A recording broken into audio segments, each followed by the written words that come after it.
Hello, नमस्कार दोस्तों। आइए आज हम बात करेंगे प्रतिरोधों के समांतर क्रम और श्रेणी क्रम संयोजन के बीच तुलना करेंगे। तुलना ये हमारा श्रेणी क्रम संयोजन है, ये हमारा समांतर क्रम संयोजन है। 3 रेजिस्टेंस हमने मान रखे हैं R1, R2, R3। इसमें I1, I2 और I3 धारा बह रही है। क्रॉस वोल्टेज V1 है। R1, R2, R3 इसमें रेजिस्टेंस है, इसमें वोल्टेज V है, इसमें I धारा बह रही है। अब हम बात करेंगे विद्युत धारा। श्रेणी क्रम में जो होती है, वो धारा क्या होती है? पूरे परिपथ में समान होती है। पूरे परिपथ में धारा समान होती है। यानी विद्युत धारा यहाँ पे क्या होती है?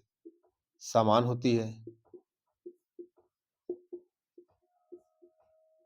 विद्युत धारा यहाँ पे समान होती है, क्योंकि यहाँ विद्युत धारा को फ्लो होने के लिए सिंगल पाथ है, इसलिए धारा यहाँ पे क्या होती है? श्रेणी क्रम में समान होती है।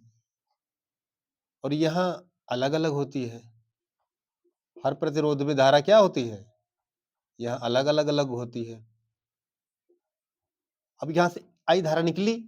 अब इस I धारा को सिंगल पाथ नहीं है, यहाँ पे आगे क्या मिल गया? इसको 3 पाथ मिल गया। तो यहाँ भी धारा जाएगी, यहाँ भी जाएगी और इसमें भी जाएगी। तो इसमें I1 और I2 और I3 गई। तो क्या हुआ? समांतर क्रम में धारा अलग-अलग होती है। वोल्टेज, वोल्टेज इसमें हर प्रतिरोध के अक्रॉस अलग-अलग होता है। इसमें क्या होता है? अलग-अलग होता है। ठीक है? इसमें क्या होता है? अलग-अलग होता है। जो ये वोल्टेज है, श्रेणी क्रम में अलग-अलग होता है। और समांतर क्रम में वोल्टेज हर जगह समान होता है।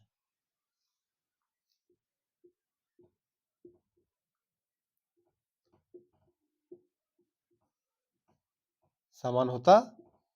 अब यहाँ पे जो वोल्टेज है, ये सेम वोल्टेज जो यहाँ पे ये पोटेंशियल डिफरेंस सेम यहीं पे है, यहाँ भी वही सेम है। अब मान लीजिए ये यहाँ जाके यहाँ जुड़ गया, तो वही है ना, ये पॉजिटिव नेगेटिव। अब इससे क्रॉस कितना वोल्टेज? बी वोल्टेज है, तो यहाँ पे वोल्टेज समान होगा, जबकि धारा अलग अलग होती है। कुल प्रतिरोध, कुल प्रतिरोध इसमें प्रतिरोध क्या होता है? बढ़ता है। कुल प्रतिरोध बढ़ता है। कैसे बढ़ता है? कि इसमें आर इक्विवेलेंट जो होता है वो R1 plus R2 plus R3 होता है, और इसमें जो होता है 1/R इक्विवेलेंट इक्वल टू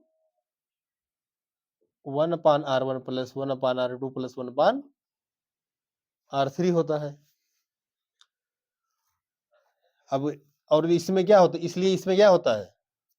कुल प्रतिरोध इस श्रेणी क्रम में बढ़ता है, जबकि समांतर क्रम में घटता है। कैसे घटता है? कि एग्जाम्पल के माध्यम से समझते हैं। हमने मान लिया इन प्रतिरोध कोई दो प्रतिरोध है, तो श्रेणी क्रम में जोड़ना है। अगर श्रेणी क्रम में जोड़ना है तो हमने मान लिया 5-5 ओम का प्रतिरोध है, तो 5 + 5 श्रेणी क्रम में क्या हुआ? 10 ओम है। श्रेणी क्रम में अगर आप जोड़ेंगे 5-5 ओम के प्रतिरोध, तो क्या हुआ? 10 ओम हो गया। अगर हम समांतर क्रम में जोड़ेंगे 1/R इक्विवेलेंट 1/5 प्लस 1/5 हर समान है, तो 1 + 1/5 इक्वल टू 2/5। अब R इक्विवेलेंट इक्वल टू हो जाएगा 5/2, 2 दूना 4, 2 पंचे 10। यानी कि अगर हम 5-5 ओम के प्रतिरोध को श्रेणी क्रम में जोड़े, कितना मिला? 10 ओम मिला।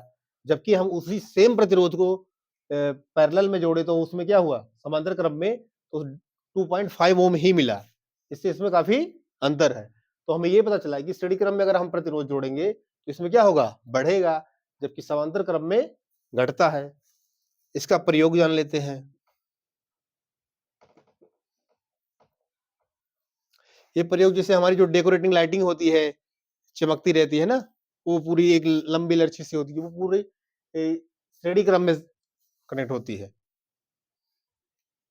डेकोरेशन लाइट, ठीक है। और समांतर क्रम में क्या होता है? जो हमारे घरों का कनेक्शन होता है, घरों का वायरिंग,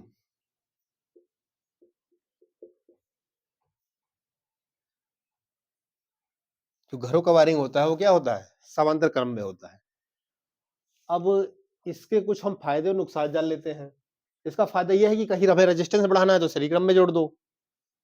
और इसका डिसएडवांटेज ये है कि अगर किसी कारणवश यहाँ से अगर सर्किट ये ब्रेक हो गई, तो हमारा कोई भी ये ओम का मतलब है कि जैसे हम यहाँ बल्ब लगा रखे हैं, मान लो यहाँ कोई फैन है या कोई कुछ और इंस्ट्रूमेंट है जो हम उपयोग कर रहे हैं।